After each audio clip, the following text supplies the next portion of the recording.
Hai hai, Assalamualaikum warahmatullahi wabarakatuh. Di sini kita akan sharing tentang persyaratan yudisium yang ada di Universitas Airlangga. Sebelumnya, disclaimer dulu bahwa materi ini dibuat pada tanggal 24 Januari 2024, sehingga mungkin saat teman-teman menonton video ini akan ada peraturan baru, sehingga diharapkan teman-teman mencari terlebih dahulu peraturan apa sih yang berubah. Lalu selanjutnya yaitu materi ini berdasarkan Departemen Matematika Fakultas Sains dan Teknologi. Sehingga setiap fakultas, setiap departemen, dan setiap program studi memiliki peraturan yang berbeda-beda. Komunikasikan dengan pihak admin program studi terkait persyaratan yudisium yang benar. Video ini dibuat untuk berbagi pengalaman saja, sehingga bukan sesuatu yang pakem, hanya untuk sharing-sharing aja. Misalnya, oh kalau teman-teman bingung lah apa syaratnya, berkasnya dapat dari mana, lalu bagaimana cara ngurusnya gitu. Ini video ini untuk kalian. Berkas-berkas yang dibutuhkan, yang pertama yaitu KTP, fotokopi ijazah terakhir, ILPT, sertifikat PKKMB Universitas, kartu rancangan prestasi, tanda bukti telah foto, surat bebas pinjam alat dari departemen atau form US 9, formulir data lulusan, bukti pembayaran SOP terakhir, persetujuan menjilid dan menggandakan naskah skripsi atau US 8, abstrak skripsi berbahasa Indonesia dan bahasa Inggris, lembar pengasahan skripsi, draft nilai transkrip yang sudah ada nilai skripsinya, KHS semester terakhir yang ada nilai skripsinya, keterangan penyerahan karya ilmiah dari perpustakaan, bebas pinjam repositori dari perpustakaan, surat keterangan bebas pinjam dari ruang baca, lalu yang terakhir bukti publikasi jurnal untuk S2 dan S3. File-file berkas tadi dikumpulkan dalam satu folder, lalu kalian jadikan bentuk RAR, dan kirimkan ke email syarat yudisium fakultas. Kalau untuk alamat emailnya sendiri, silakan tanya ke admin Prodi ya. Jadi nanti kita meng-email ke dua email. Yang pertama email admin Prodi, dan yang kedua ke email yang yudisium fakultas. Paling lambat 2 hari sebelum rapat yudisium. Lalu pengelompokan berkas yudisium untuk S1 berdasarkan waktu dapat dicicil. Ini berdasarkan pengalaman saya ya. Yang pertama, sejak maba atau awal kuliah, yang pastinya KTP, fotokopi ijazah terakhir, ILPT. Ini ILPT kalau misalnya kalian ternyata belum lulus, ILPT-nya silakan mengulang lagi. Lalu yang terakhir nih, sertifikat PKKMB Universitas. Jangan lupa, ini penting banget, tiap semester kalian harus menginput kartu rancangan prestasi, KRP di Cyber Campus 2. Pertama mengakses Cyber Campus 2, lalu kalian klik kemahasiswaan, lalu nanti klik input KRP. Ini karena, jangan lupa ya, nanti bisa pada semester SKP tersebut diperoleh atau 3 bulan sejak nilai SKP diperoleh. Jika tidak, maka kalian akan dianggap kadaluarsa dan tidak diakui. Kan sayang sekali. Sehingga kalau misalnya habis lomba atau habis kepanitiaan, segera input sertifikatnya ya.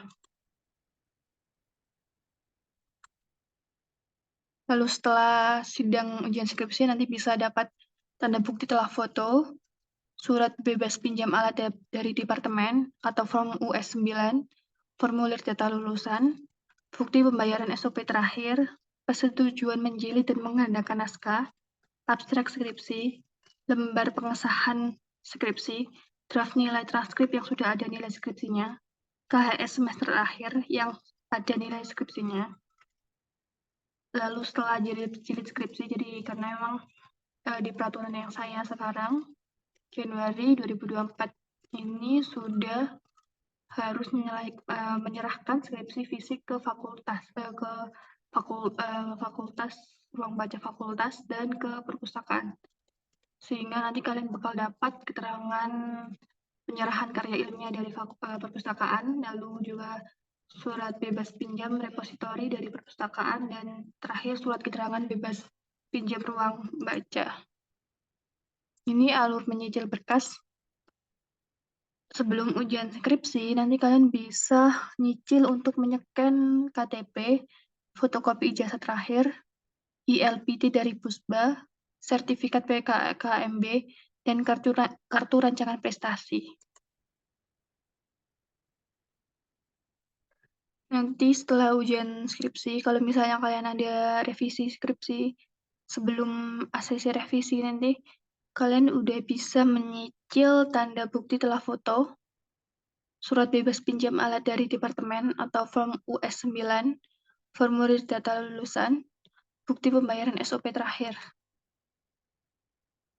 Lalu setelah ACC revisi skripsi, kan kalian sudah menjilid. Sebelum selesai menjilid skripsi, ini kalian bisa menyicil persetujuan menjilid dan mengadakan naskah US 8, abstrak skripsi, lembar pengesahan skripsi, draft nilai transkrip yang sudah ada nilai skripsinya, KHS semester terakhir yang ada nilai skripsinya, dan keterangan penyerahan karya ilmiah dari perpustakaan.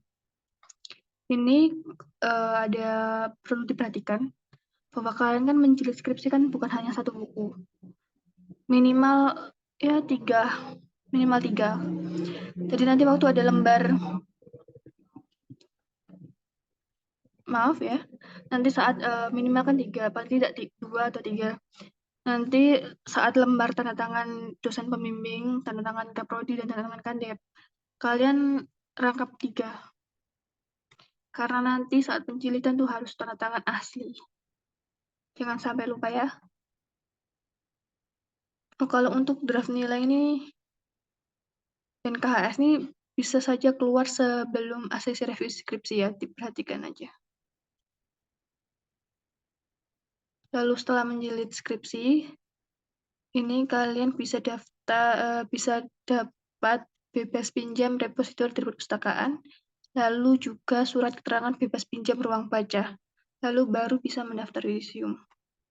Kalau berdasarkan pengalaman saya menjilid 3 buku skripsi. Yang pertama untuk perpustakaan, yang kedua untuk ruang baca fakultas, yang ketiga untuk diri sendiri. Karena di prodi saya juga tidak mengumpulkan skripsi fisik, sehingga hanya 3 saja. Silakan teman-teman tanya ke admin prodi masing-masing apakah perlu skripsi fisik. Ingat, tanda tangan dan materai di skripsi yang dikumpulkan harus asli. Penjabaran tiap berkas ini buat teman-teman yang kebingungan gimana memperoleh berkasnya, ini untuk kalian. Yang pertama, sertifikat ILPT. Karena sertifikat ILPT sendiri masa berlakunya hanya 2 tahun, ternyata kalian yudisium melewati 2 tahun tersebut, apakah perlu mengulang ILPT? Tidak perlu. Karena selama itu sertifikatnya hanya untuk 1 kali masa studi, masih aman dipakai. Itu peraturan Januari 2024. Kalau misalnya ada perubahan, silakan dicek di website Pusat Bahasa. Lalu kartu rancangan prestasi, ini silakan dicetak dari Cyber Kampus 2, setelah itu tanda tangan oleh dosen wali. Formulir data lulusan sendiri di prodi saya, di Departemen Matematika, FST itu berbentuk Excel. Nanti mahasiswa bersangkutan mengisi untuk bukti pembayaran SPP terakhir, silakan tanya ke admin prodi apakah berbentuk scan pembayaran dari bank atau dari screenshot Cyber Kampus. Tanda bukti telah foto untuk ijazah bentuknya seperti ini. Cara mendapatkannya, dan teman-teman silakan langsung datang ke rektorat untuk foto di studio fotonya. Lalu scan QR kode setelah foto, tinggal mendownload tanda bukti telah foto. Seperti itu.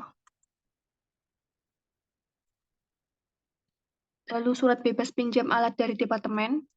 Suratnya seperti ini.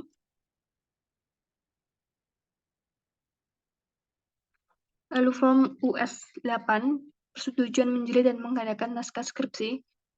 Formnya seperti ini. draft nilai transkrip yang sudah ada nilai skripsinya. Cara mendapatkannya, silakan teman-teman hubungi admin prodi, lalu nanti oleh adminnya akan dicetak daftar nilainya. Setelah itu kita minta tanda tangan ke Kaprodi dan dosen wali. Untuk pengurusan berkas-berkas di perpustakaan, yang pertama itu kalian harus mengaktifkan OpenVPN. Setelah itu mengakses website iListLib UNER, keanggotaan site login. Setelah itu upload karya ilmiah. Diperhatikan bahwa penguploadannya ada ketentuannya, silakan dicek ke perpustakaan ya, di website perpustakaan. Lalu kalau misalnya ada kesalahan, bakal revisi, silakan diulang penguploadannya lalu sampai di-approve. Kalau sudah di-approve, nanti kalian bisa mendownload surat keterangan penyerahan karya ilmiah. Setelah itu, kalian menyerahkan skripsi fisik ke perpustakaan. Ingat, skripsinya harus bertanda tangan asli dan bermaterai asli. Setelah itu, baru kalian bisa mendownload surat keterangan bebas pinjam.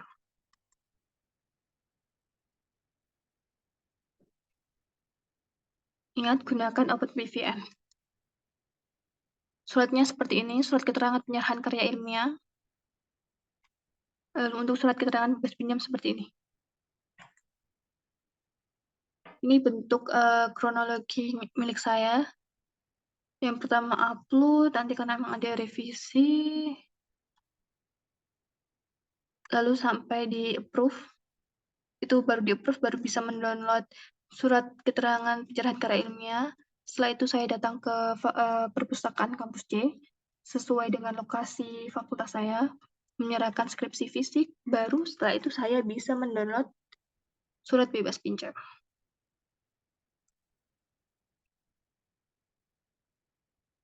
Kalau untuk pengurusan di ruang baca sendiri, untuk caranya harus membawa surat keterangan penyerahan karya ilmiah.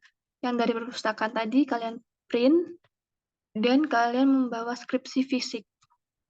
Ingat, skripsi bertanda tangan asli dan bermaterai asli.